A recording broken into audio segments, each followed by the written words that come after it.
बच्चों नमस्कार। पिछली क्लास के अंदर हमने सेमिस्टर संख्या के बारे में पढ़ा था और सेमिस्टर संख्या क्या होती है, उनका योगफल कैसे निकालते हैं, उनको गुणा कैसे करते हैं, सब्ट्रैक्शन कैसे करते हैं, डिवाइड कैसे करते हैं। अब उसके बाद में और एक मैंने बताया था कि वर्गमूल कैसे निकालते हैं, हम उसके बारे में बताया था। तो एक वर्गमूल का एक क्वेश्चन लेते हैं, फिर उसके बाद में हम आगे बात करते हैं। देखिए मैं एक सिंपल सा एक क्वेश्चन ले लेता हूँ कि यदि z is equal to 1 plus iota हमें दिया हुआ है और इसका वर्गमूल हमें निकालना है। तो वर्गमूल निकालने के लिए हम मान लेते हैं कि let under root of 1 plus iota is equal to x plus iota y. अगर आप यहाँ पे देखोगे कि under root of 1 plus iota की वैल्यू कितनी है, यहाँ पे एक्स प्लस आयोटा वाई। हमें क्या करना है, इस इक्वेशन को सोल्व करना है। सोल्व करने के बाद में x और y का मान निकालना है। x और y के लिए हल करेंगे, x और y का मान निकाल करके इनकी जगह पर रख देंगे तो इसका वर्गमूल आ जाएगा। कैसे करेंगे इसका मैंने क्रिया विधि है जो पिछली क्लास में मैंने आपको बता दी थी, लेकिन फिर भी आप देखिएगा। हम यहाँ पे बोथ साइड स्क्वायरिंग करेंगे, दोनों तरफ वर्क करेंगे। दोनों तरफ वर्क करेंगे तो यहाँ पे कितना आएगा, 1 plus iota is equal to, इसका होगा हमारे पास X square plus iota square Y square plus iota 2xy। अगर आगे और देखें 1 plus iota is equal to x square minus Y square plus iota 2xy। तो आप यहां पे देख लोगे कि ये वास्तविक भाग है, ये काल्पनिक भाग है। इसके अंदर ये वास्तविक भाग है, ये काल्पनिक भाग कितना है, यहाँ पे आयोटा का गुणांक 1 है। तो एक काम करते हैं, यहाँ पे वास्तविक भाग और काल्पनिक भाग की तुलना करने पर, तो वास्तविक भाग क्योंकि बराबर है दोनों ये, तो वास्तविक भाग के बराबर होगा, काल्पनिक भाग के बराबर होगा। तो यहाँ पे आ जाएगा हमारे पास X square minus Y square is equal to 1, इसको इक्वेशन मान लेना 1, और 2xy इज इक्वल टू आएगा आयोटा का जो गुणांक है, आयोटा का गुणांक यहाँ पे 2xy है। इस तरफ देखेंगे हम एलएचएस में तो आयोटा का गुणांक यहाँ पे 1 है, ये इक्वेशन आ गई 2। और इन दोनों को सोल्व करके हमें x और y का मान निकालना है। कैसे निकाल सकते हैं, यहाँ पे देखिए मैंने जब इसकी क्रिया विधि जब बताई थी इसकी किस प्रकार से निकालना है, तो उसके अंदर मैंने बताया था कि यहां से आपने एक काम करना है, x square plus Y square का मान निकालना। वो क्या होता है कि x minus x square minus Y square का होल स्क्वायर प्लस ये होगा 4x स्क्वायर वाई स्क्वायर यानी कि 2xy का होल स्क्वायर। अगर आप देखोगे तो पिछला वीडियो देख लेना, उसके अंदर आपको मिल जाएगा चीज। अगर फिर भी समझ में नहीं आ रहा है तो यहाँ पे देखिए इसका होल स्क्वायर बोलिएगा क्या आएगा, x की पावर 4 प्लस y की पावर 4 माइनस, मैं खोल के बताता हूँ कि x की पावर 4 प्लस y की power 4 minus 2x square Y square plus 4x square Y square.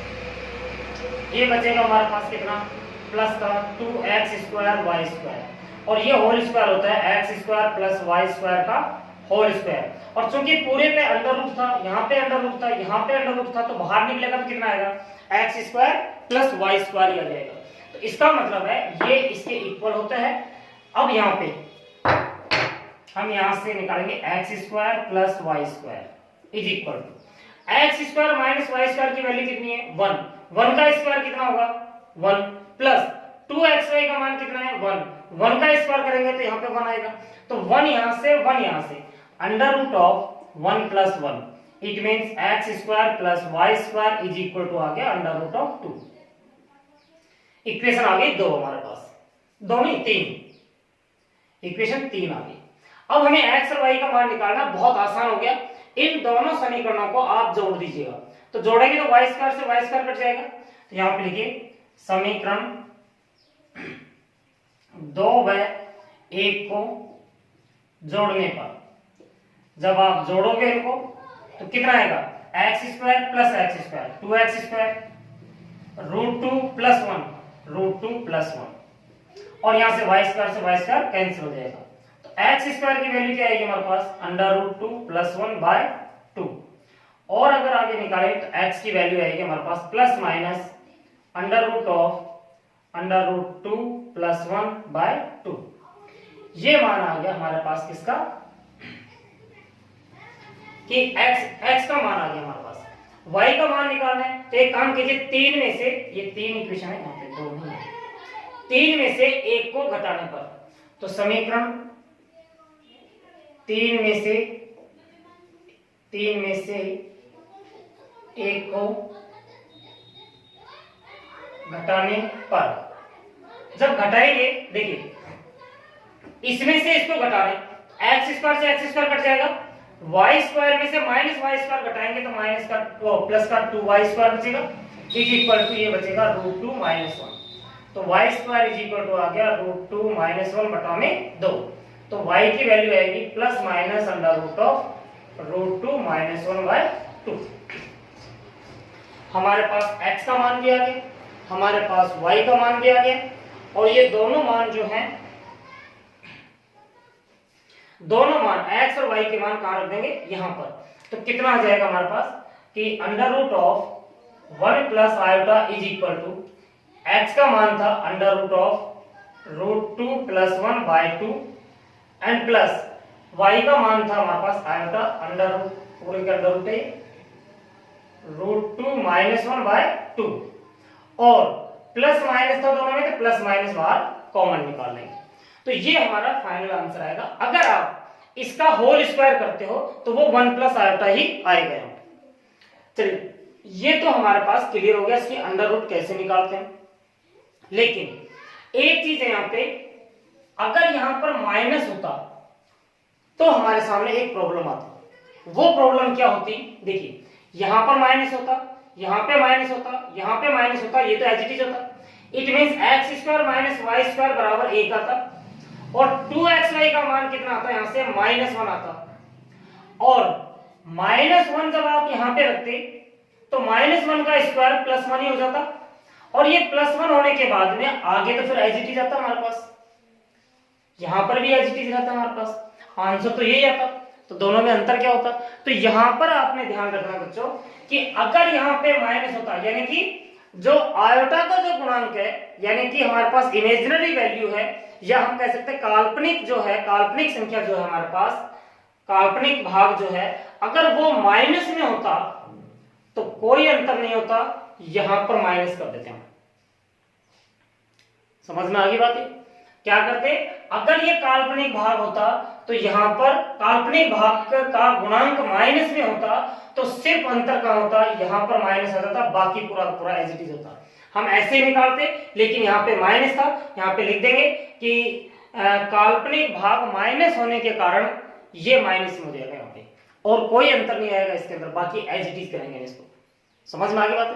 तो आप ये 1 माइनस आयोटा का अंडर रूट निकालने के बाद में यहाँ पे सिर्फ माइनस आएगा, यही अंतर होगा, और फिर इसका होल स्क्वायर करना, तो आपके पास आएगा 1 माइनस आयोटा, और इसका होल स्क्वायर करोगे तो सॉरी इसका होल स्क्वायर करोगे तो यहाँ पे 1 प्लस आयोटा आएगा।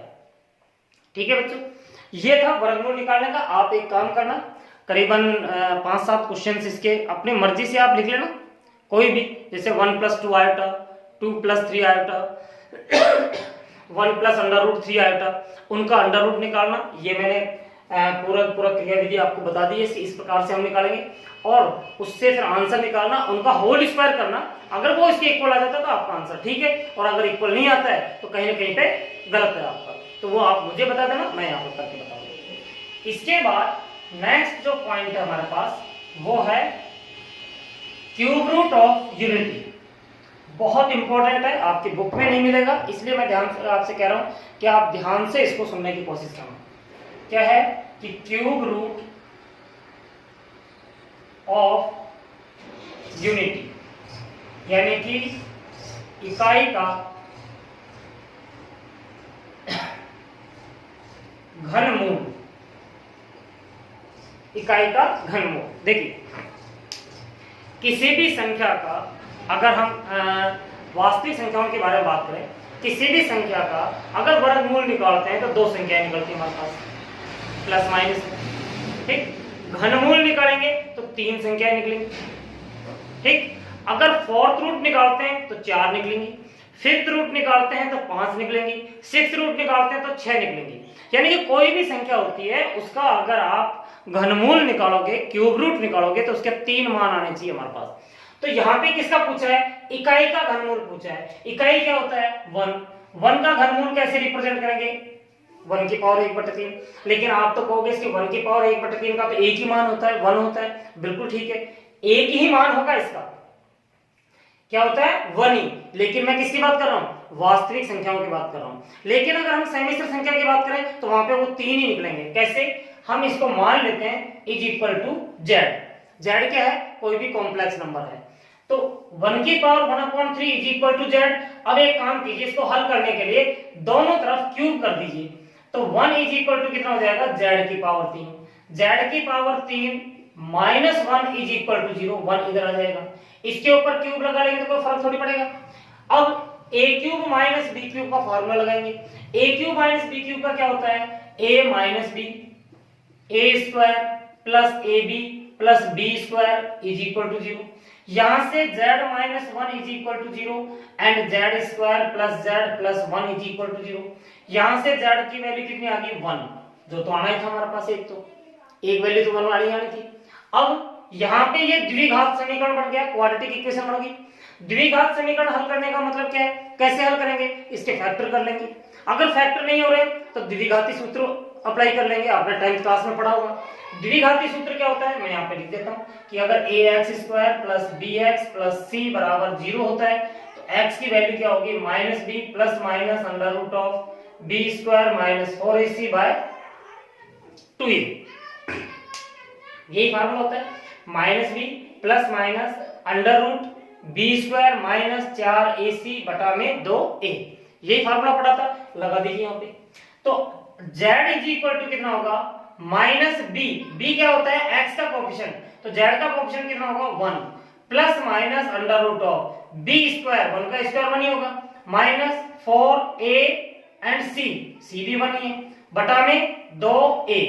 तो z का मान आ गया हमारे पास minus 1 plus minus under root of minus 3 बटा में 2। तो z का यहां से मान आ जाएगा हमारे पास minus 1 plus iota under root 3 बटा में 2।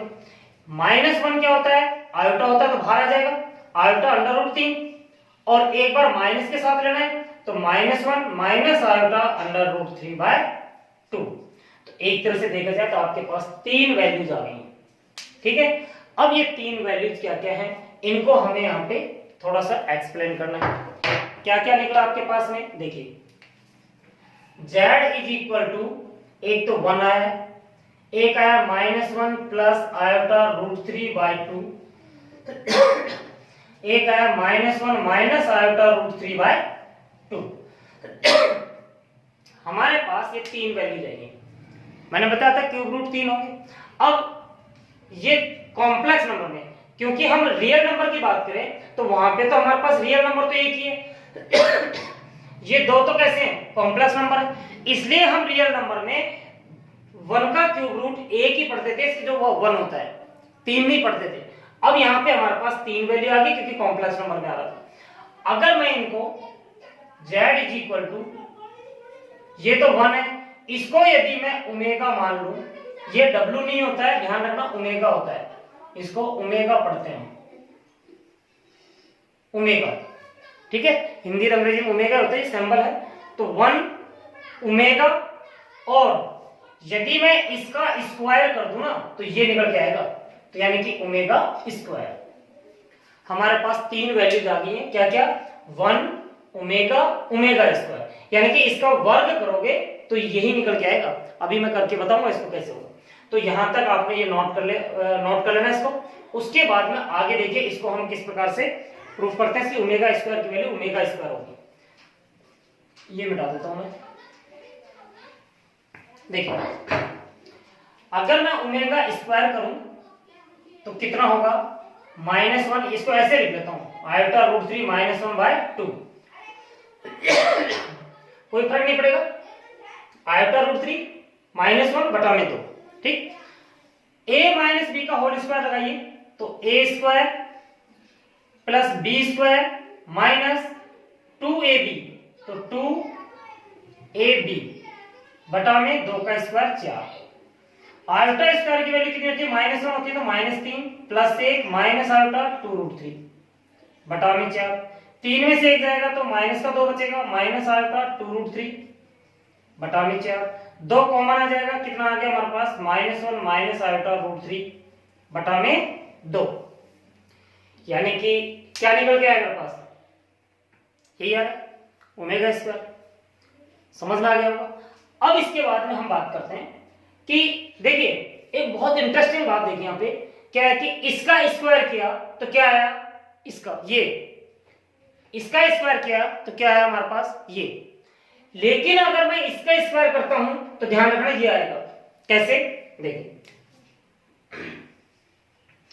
कि अगर मैं -1 माइनस आयोटा रूट 3/2 का अगर होल स्क्वायर करता हूं तो क्या हो जाएगा 1 प्लस आयोटा रूट 3 का होल स्क्वायर बटा में 2 दूनी 4, क्योंकि माइनस कॉमन लिया, स्क्वायर करना था तो प्लस कर दिया।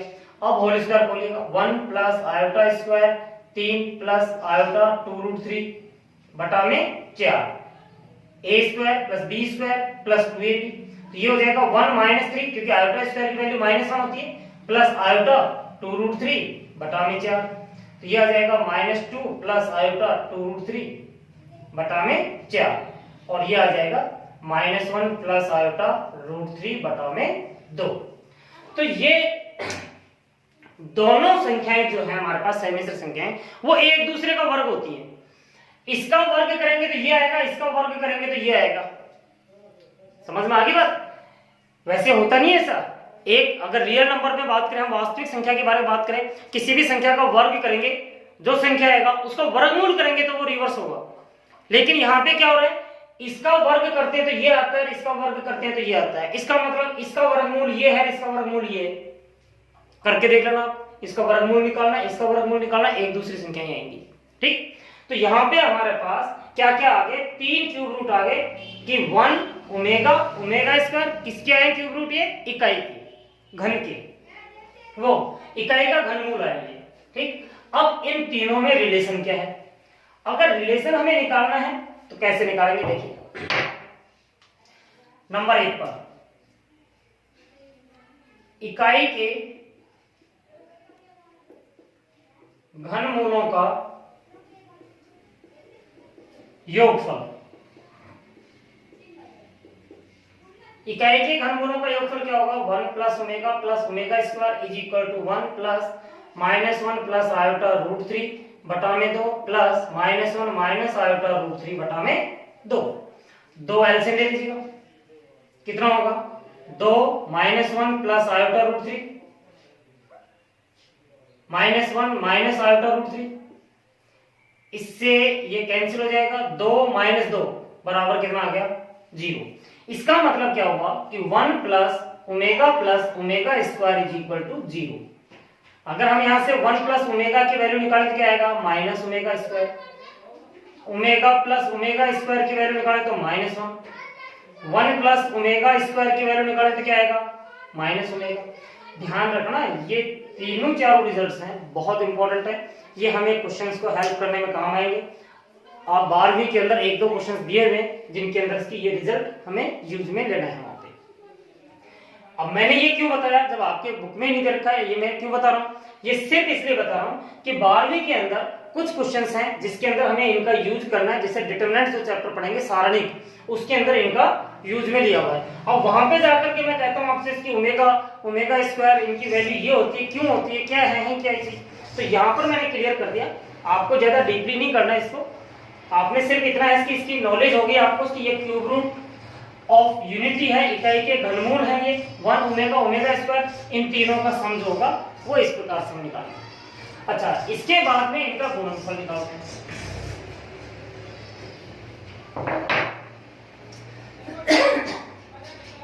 नंबर 2, इकाई के घनमूलों का गुणनफल कैसे करेंगे, 1 into omega square, 1 into -1 plus iota root 3/2 into -1 minus iota root 3/2। देखिए अगर मैं यहां से माइनस कॉमन निकालूं, इसको आप ऐसे लिखिएगा iota root 3 -1/2 multiply by, minus common निकाल लिया, बाहर आ जाएगा आयोटा रूट 3 +1 बटा में 2। मैंने माइनस कॉमन निकाली यहां से, तो आयोटा रूट 3 प्लस 1 बटा में 2। जब मल्टीप्लाई करेंगे तो कितना आएगा, a minus B a plus b, तो a square minus b square बटा में 2, ऊपर हो गया माइनस माइनस का 3 माइनस का 1 बटा में 2, क्योंकि ये आयोटा स्क्वायर की वैल्यू -1 होती है। तो आंसर आ गया -4/2, 4/2, ये नीचे 2 to the 4 होगा, 4, तो -4/4, तो माइनस माइनस होकर प्लस हो जाएगा और ये 1 आ जाएगा। इसका मतलब इन तीनों को यदि गुणा करें तो कितना आएगा, omega cube is equal to 1 आता है। ये बहुत इंपॉर्टेंट रिजल्ट है कि जहां पर भी ओमेगा क्यूब आएगा वहां पे हम यहाँ पर 1 अप्लाई कर देंगे। समझ में आ गया होगा शायद।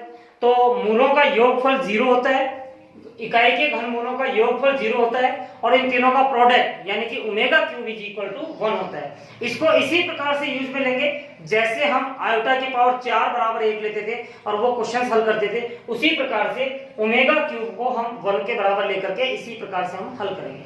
तो इसके ऊपर क्वेश्चन दिए भी नहीं है बुक में, तो क्वेश्चन मैं करवाऊंगा नहीं, ये मैंने आपको बता दिया इसकी ये चीज होती है। अब इसके बाद एक बहुत ही इंपॉर्टेंट है जो कि आप तीसरी, चौथी, पांचवी, छठी, 8वीं, 9वीं, 10वीं तक आपने पढ़ा होगा। क्या, 4 चीजें बता रहा हूं यहाँ पे, ध्यान से सुनना। वैसे तो खैर आपके इसमें वो 2 ही बातें बता रखी, लेकिन मैं उन 4 के बारे में डिटेल से बताता हूँ। क्या है, नंबर 1 पर क्रम विनिमय, आप जानते हैं अच्छी तरीके से क्रम विनिमय क्या होता है। नंबर 2 साहचर्यता, साहचर्य। नंबर 3 तत्समक, तत्समक। नंबर 4 प्रतिलोम। क्रम विनिमय का मतलब होता है कॉम्यूटेटिव।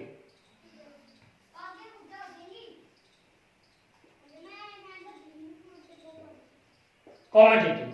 साहचर्य का मतलब होता है एसोसिएटिव।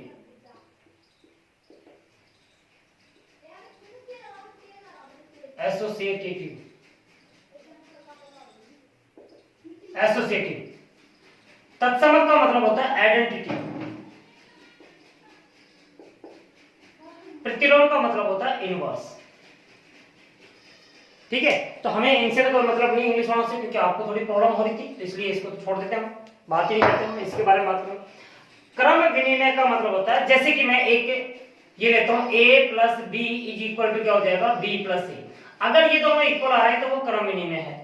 साहचर्य के लिए क्या होता है, a plus B plus C is equal to a plus B plus C. अगर इन दोनों की वैल्यूज बराबर आ जाती हैं तो वो साहचर्य है। आप कहोगे ये तो बराबर ही होती है, लेकिन मैं अभी बताऊंगा इसकी कैसे नहीं होती। तत्समक क्या होता है, पहले इन दोनों के बारे में बात करते हैं और फिर उसके बाद में तत्समक और प्रतिलोम के बारे में बात करते हैं। अब जैसे कि मान लीजिए क्रम विनिमय है, a plus B is equal to B plus A होता है, a into B is equal to B into A होता है ये भी, लेकिन a minus B is not equal to B minus A and a by b is not equal to b by A. इसका मतलब ये दो सहक्रियाएं जो हैं, कौन कौन सी, योग की और गुणन की, ये दोनों सहक्रियाएं हमारे पास कैसी होती हैं, क्रम विनिमय होती हैं। लेकिन व्याकलन और भाग ये दो सहक्रियाएं हमारे पास क्रम विनिमय नहीं होती हैं। इसी प्रकार से अगर हम इसकी बात करें तो a plus B plus C is equal to a plus B plus C, a into B into C is equal to a into B into C. ये दोनों साहचर्यता गुणधर्म का पालन करती हैं, लेकिन अगर हम इसकी बात करें a minus B minus C is not equal to a minus B minus C, ठीक है। या हम अगर भाग की बात करें तो a अपॉन बी भाग c is not equal to a भाग b अपॉन c। तो अगर आप यहां पे देखोगे तो ये इक्वल नहीं होता, ये इक्वल नहीं होता, यानी कि इन दोनों के अंदर किस में, व्याकलन में, सब्ट्रैक्शन में और एक डिवीजन में कौन सी, साहचर्यता का गुणधर्म, साहचर्यता गुणधर्म का पालन नहीं होता है। अब हम बात करते हैं तत्समक और प्रतिलोम की। तो ये तत्समक और प्रतिलोम क्या होते हैं? तो पहले मैं तत्समक के बारे में बात करता हूं। तत्समक आइडेंटिटी बोलते हैं इसको। होता क्या है, मैं एक योग संक्रिया ले रहा हूं। पहले योग संक्रिया कि ए में मैं कितना जोड़ूं कि ए ही रहे, या किसमें मैं ए को जोड़ूं कि ए रहे। ए में मैं कितना जोड़ दूं कि वो ए रहे, कोई चेंजेस ना आए इसके अंदर। तो सिंपल सी बात है, 0 जोड़ दो आप इसमें। 0 में कितना जोड़ूं कि ए रहे, किसमें ए को जोड़ूं कि ए रहे, तो 0 होगा। इसका मतलब क्या होगा कि यहां पर जो 0 जो एलिमेंट है ये हमारा तत्समक अवयव कहलाता है। यानी कि इसे हम ये भी बोलते हैं योज्य तत्समक। क्या कहते हैं इसे? योज्य तत्समक या एडिटिव आइडेंटिटी भी बोलते हैं इसे। तत्समक अवयव कैसे निकला कि इसके अंदर मैं क्या ऐड कर दूं कि इसमें कोई चेंजेस ना आए, ये खुद ही आ जाए यहां पे, तो 0 ऐड करना पड़ेगा। अब मैं बात करता हूं व्याकरण की, सबट्रैक्शन की। सबट्रैक्शन के अंदर ए में से क्या माइनस करूं कि ए रहे, तो सिंपल सी बात है 0 माइनस कर दीजिए। लेकिन यहां पे देखिए, किसमें से ए को लेस करूं कि वो ए रहे, तो अगर जो यहां पे आ रहा था वो यहां पे आना चाहिए। अगर 0 यहां पे आता तो ये तो इक्वल टू नहीं होगा, ये तो इक्वल नहीं आएगा। इसका मतलब है कि इसके अंदर तत्समक अवयव विद्यमान नहीं है। किसमें? सबट्रैक्शन के अंदर। अब बात करते हैं हम मल्टीप्लाई वाली, गुणन की। गुणन में ए को किससे मल्टीप्लाई करूं कि वो ए रहे, या किसको ए से मल्टीप्लाई करूं कि ए रहे, तो वो तो 1 है, दोनों तरफ आ रहा है। यहां पर भी बना रहा है, यहां पर भी बना रहा है, ठीक है। यानी कि इनको क्रम विनिमय कर दे तब भी यही आना चाहिए। तो इसका मतलब 1 जो होगा ये यहां पर तत्समक अवयव कहलाता है। तो अब आप एक चीज देख लोगे कि तत्समक जो है वो संक्रिया के आधार पर चेंज हो जाता है। आपने कौन सा ऑपरेशन अप्लाई कर रहे हो वहां पे, उस ऑपरेशन के ऊपर डिपेंड करता है कि आपका तत्समक अवयव क्या होगा। कि योग संक्रिया किया तब तो 0 तत्समक अवयव आया था, गुणन संक्रिया किया तब 1 आया था, लेकिन सबट्रैक्शन यानी कि व्याकरण के अंदर कोई तत्समक अवयव विद्यमान ही नहीं है। अब बात करते हैं हम भाग की। भाग के अंदर ए में किससे भाग करें कि ए रहे, तो ये तो 1 आएगा। लेकिन अगर इसका क्रम विनिमय कर देते हैं तो वो इक्वल नहीं आ रहा है, तो इसका मतलब क्या होगा कि यहां पर तत्समक अवयव विद्यमान नहीं होगा। समझ में आ गई बात है? हमें तो इन दो से मतलब है, किस से? क्योंकि आपके जो कॉम्प्लेक्स नंबर में योग संक्रिया और एक गुणन संक्रिया 2 दिया हुआ है, लेकिन ये समझाना जरूरी था तत्समक अवयव होता क्या है। ये आ गया हमारे पास तत्समक अवयव। योज्य तत्समक क्या होगा? 0। गुणन तत्समक क्या होगा? 1। तो 0 और 1 ये 2 चीज आपकी इंपॉर्टेंट है, यहां पे ध्यान रखना। अब मैं बात कर रहा हूं प्रतिलोम की। प्रतिलोम क्या होता है?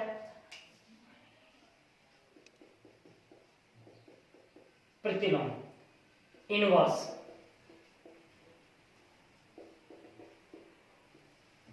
इनवर्स क्या होगा?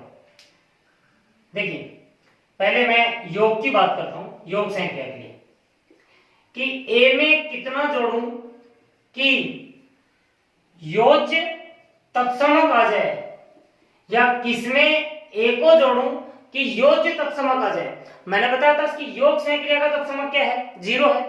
तो ए में कितना जोड़ूं कि ये 0 आ जाए, या किसमें ए को जोड़ूं कि 0 आ जाए, तो वो तो क्या होगा मेरे पास? -a को जोड़ना पड़ेगा। -a को जोड़ दीजिएगा तो क्या आ जाएगा मेरे पास? 0 आ जाएगा। समझ में आ गई बात है? तो यहां पर -a जो है ये प्रतिलोम अवयव कहलाता है। प्रतिलोम अवयव किसका? ए का। ए का प्रतिलोम अवयव क्या होगा, माइनस ए होगा। मैंने बताया था कि व्याकलन और भाग के अंदर तो तत्समक अवयव विद्यमान ही नहीं होता, तो उसका प्रतिलोम हम निकालेंगे नहीं। अब बात करते हैं गुणन की।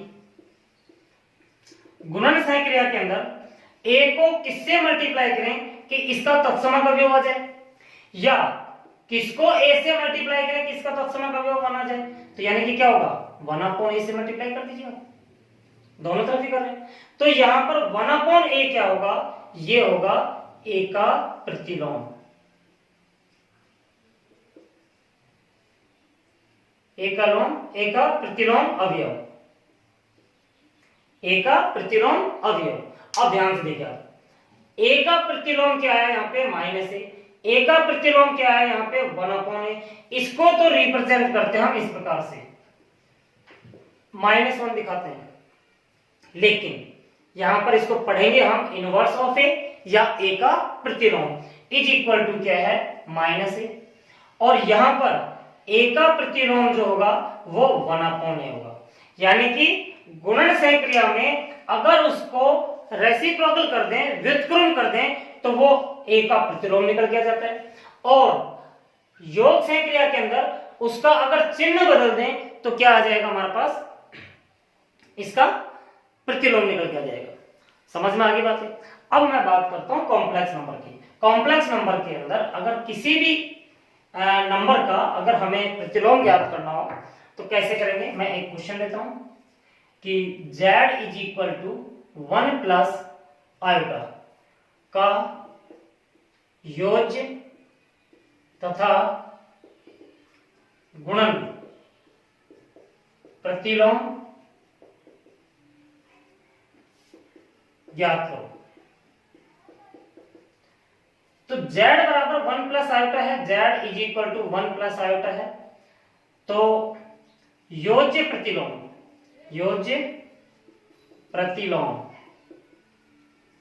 यानी कि z inverse is equal to क्या हो जाएगा, 1 प्लस आयोटा हो जाएगा। z इनवर्स का क्या फॉर्मूला होता है, क्या करना हमने, इसको माइनस में करना, क्योंकि इसको और इसको जब जोड़ेंगे तो 0 आ जाएगा। और योज्य तत्समक क्या था, 0 था। इन दोनों का योगफल यानी कि एक ऐसी संख्या निकालना है, ऐसा एक समिश्र संख्या निकालना है जो इसमें जोड़े तो कितना आ जाए, 0 आ जाए। तो क्या होगा वो, -1 प्लस आएगा।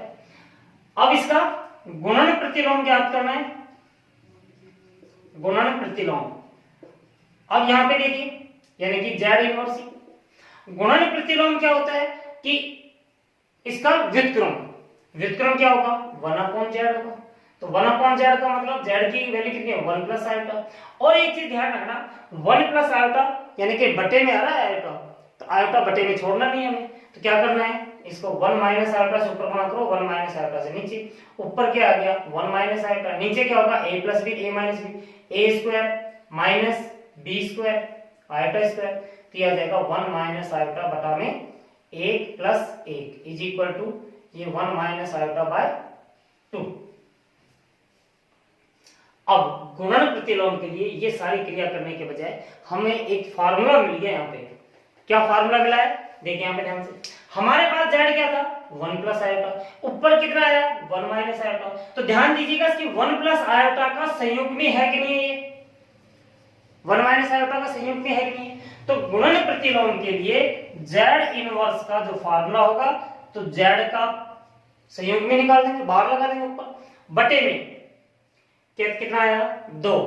तो इसका मोड निकालिए आप, मोड ऑफ z कितना होगा, अंडर रूट ऑफ 1 का स्क्वायर प्लस 1 का स्क्वायर यानी कि अंडर रूट ऑफ 2।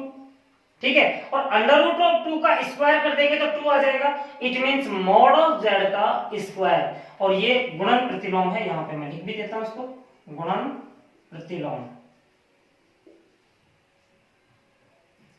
और ये जो फार्मूला निकल के आ रहा है, ये गुणन प्रतिलोम का निकल के आ रहा है हमारे पास। तो मेरे हिसाब से सारी चीजें समझ में आ गया होगा, कोई दिक्कत नहीं होगी। मैंने एक एक चीज को डिटेल्स में बताया मैंने, तो आपने यहां तक करना है। और 5.1 जो प्रश्नावली है उसको आप कंप्लीट करने की कोशिश करनी है आपने। ये जरूरी नहीं आपसे हो पाएंगे, तो नेक्स्ट वीडियो के अंदर मैं ये सारे क्वेश्चंस 5.1 के यहाँ पे बोर्ड पे मैं करूंगा। यहां तक आप कंप्लीट करके रखना।